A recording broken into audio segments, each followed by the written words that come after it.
Teresa Giudice recently discussed whether or not she thought she would ever reconcile with her cousins Kathy Wachtel and Rosie Peary, who had been estranged from her for a long time. Additionally, she discussed Tamara Judge and her relationship with Joe Giudice's family, in addition to providing additional mouth-watering information regarding the Real Housewives of New Jersey. Please continue reading to find out what she disclosed. The relationship between Teresa Giudice and Kathy is discussed. During the episode of the podcast titled All About Terror that aired on August 22nd, Teresa Giudice discussed her efforts to make amends with her cousins Kathy and Rosie. In her words, "I haven't seen them in a very long time. They go about their lives, and I go about mine, and I wish them well, but I never come into contact with them. They never seem to me, and that's pretty much it." The Real Housewives of New Jersey actress was questioned about whether or not she would acknowledge them if she came across them in public. "I would, of course, like to say hello. It is imperative that I express my affection for Kathy's children, namely Victoria and Joseph Wachtel." After that, she continued by discussing the recent wedding that Kathy's daughter Victoria had recently attended. "I am simply overjoyed for her," the Real Housewives star exclaimed.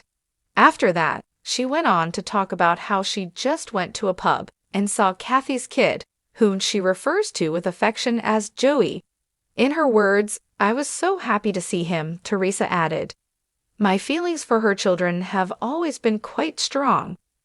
The Real Housewives of New Jersey star spends time with her ex-boyfriend's family.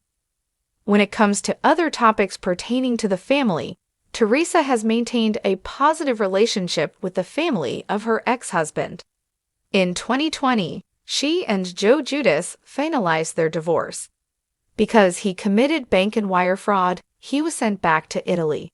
Since then, Joe has relocated to the Bahamas, where his children take turns traveling along with him to see him. "It was a little bit confusing when Joe first left. I was unable to spot them. The first person to die away was Joe's grandma. Afterwards, Louis and I went to the wake, where we expressed our sympathies, and then, I believe it was Guy's graduation that took place after that."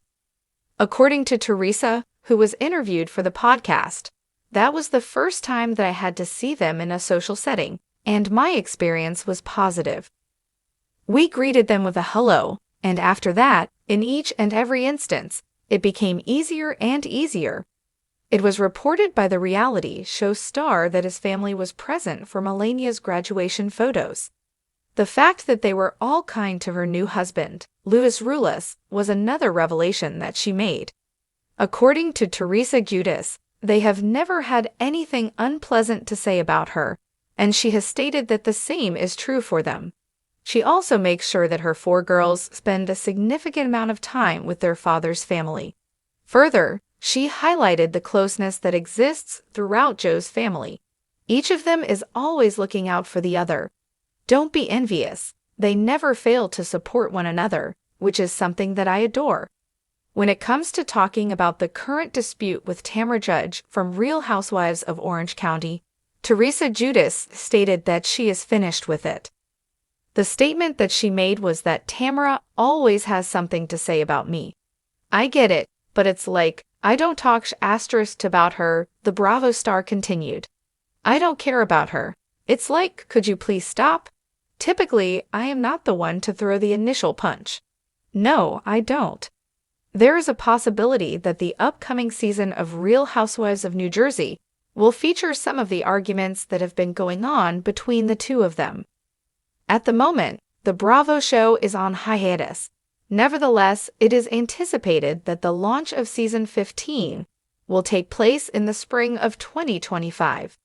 It's been years, a long expanse of time marked by absence and unspoken words. Teresa Giudice hasn't seen her cousins Kathy and Rosie in what feels like a lifetime. Yet more than nostalgia, it's the quiet corners of the heart, those shared memories of childhood, laughter over Sunday dinners, and watching little Victoria and Joey grow up, that echo most strongly inside her. On the August 22 episode of All About THR, Teresa admitted plainly, I haven't seen them in forever. They live their lives, I live my life, and I wish them well, and that's about it. But there was more warmth than resignation in that statement, an openness woven between the lines. When asked if she would say hi to them if she saw Kathy or Rosie, she responded simply, of course, I would say hi. Her tone softened when she spoke of Kathy's children. I adore her kids. I heard her daughter got married. I saw Joey. He was so sweet to me. In the kitchen of memories. Imagine Teresa standing in a dimly lit kitchen, the smell of tomato sauce simmering on the stove, laughter faintly replaying in the background. There's a porcelain plate perched on the counter, half cleaned with a damp rag. Is this where Rosie once caught Teresa sneaking an extra meatball, or where Kathy shared a secret about her childhood crush? These small, domestic memories are more than wistful. They're the glue between hearts. Teresa's mind drifts to those early RHONJ days when family meant everything. These recollections carry with them a longing for simpler times, when family loyalty outweighed tabloid headlines. Echoes of feud and fallout. The reason for their estrangement runs deeper than social media drama or reunion show antics. As Kathy herself reflected on SiriusXM's Page 6 radio, the rift began when underlying tensions, stemming from both personal motives and miscommunication, grew into something neither intended. She said she was pushed out, hoping Teresa would reconcile with her brother and sister-in-law, and believed that Teresa's reconciliation with Melissa might have been more about alliances than affection. In her podcast appearance, Teresa described the distance without bitterness, but with pragmatic acceptance. She seldom runs into them, she said, but if she did, she'd greet them kindly. The curious case of neighboring lives. Meanwhile, the Wackel family has moved into new chapters of their own. Kathy and her husband Richie bought property right across the street from Melissa Gorga, and they're building a home. That proximity only amplifies the emotional irony, physical closeness without connection. For Teresa, that geographic nearness feels bittersweet. She wonders, what if reconciliation began with that simple chance encounter between neighbors, passing by in the driveway, offering a wave across freshly poured concrete? Could those silent moments be the first step toward healing? A gentle bridge. What could a reconciliation look like? 1. A casual greeting, a resurrected bond. Teresa imagines walking into a boutique or even the local coffee shop, and there they are, Rosie and Kathy, laughing over a latte. She breathes in slowly, musters courage, and says, "Hi, it's been a while." Maybe they don't hug. Maybe they say nothing, but it's a start. 2. Shared memories, quiet apologies. Hearts soften when mistakes are acknowledged, not with fanfare but honesty. "I'm sorry," Teresa might say, recalling the nights she felt misunderstood or the heated arguments that spiraled. In response, Kathy may nod, remembering when Teresa supported her instead of fighting back. 3. Celebrating the new generations. Children are powerful peacemakers. Teresa could invite the Wackel kids to family events, graduations, birthdays, or simple Sunday dinners, reintroducing the cousins she once watched grow. Perhaps she'd bring photos, wedding snapshots, school recitals, shared vacations. Those children could stitch the torn fabric of the past. 4. Reconciliation, not reconciliation televised. This healing doesn't need to happen on camera. They can reclaim what once was, not for ratings or cameras, but for family.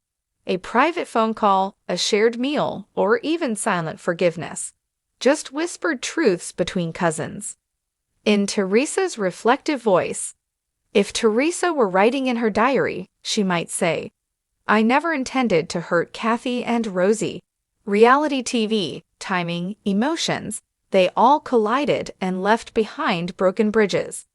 But my heart doesn't forget the laughter we shared as kids. I yearn for those moments again, even if they don't. I would say hello, and maybe that simple greeting could spark something more heartfelt." The first steps toward healing. Teresa's public statements reveal a reluctance paired with kindness. She's cautious but open. She admires Kathy's children, values shared history, and holds no public grudge, a foundation for reconciliation. What she lacks is the invitation, or perhaps the signal from the other side that healing might be welcome. For reconciliation to begin, someone needs to cross that emotional threshold. Could it be Teresa reaching out quietly? Or might Kathy extend the olive branch, recalling the childhood connection that once felt unbreakable? Closing scene, an imagined reunion. Picture this final tableau, a late afternoon in spring. Teresa is at a local gathering, perhaps a community fair or a charity event. There, across the lawn, stand Kathy and Rosie. No cameras, no producers, just family.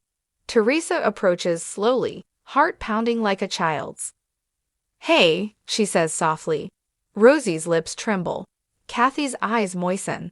The three stand still as time shifts. No harsh words escape. Instead, a tentative, unspoken forgiveness hovers in the air. And that alone is enough. A promise of what could still be, to rebuild, not on television, but in life. To summarize, Teresa Giudice hasn't spoken with her cousins, Kathy and Rosie, in years, but she would greet them with warmth if she met them again. Their estrangement originated from misunderstandings and emotional fallout tied to RHONJ dynamics. Though separated physically and emotionally, gestures as simple as a greeting, sharing memories, or reconnecting through their children could begin to heal old wounds. The true reconciliation, it seems, lies not in spectacle, but in small, private moments where forgiveness is quietly rebuilt.